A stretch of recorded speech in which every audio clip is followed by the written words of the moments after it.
pwede po pagawa din para sa isang OFW. Ge. Hindi lang to para sa isa, kundi para sa lahat.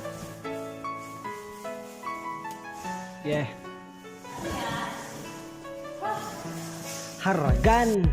Isa ako sa Pilipino na piniling manayuhan dito sa ibang bansa para lamang matulungan ng aking mga pamilya kahit na medyo mahirap. Bawal dito ang mapagod, kailangan magsumikap. Para sa aking pamilya ay kailangan mag-iisin ng tabi ko ang lungkot at ang aking pagkamis. Bawat pawis ko bayad para to sa kanila. Ayos lang magsakripisyo basta kayo masaya. Kaya sana lang naman ay maintindihan nyo, kasi para sa inyo naman ginagawa ko. Minsan kami ay gipit din, meron kaming gasto. Kung di makapagbigay ay wag lang magtampo. Sobrang hirap ng lagay, kung sana ay alam nyo lang. Sana ay intindihin nyo din ang nararamdaman.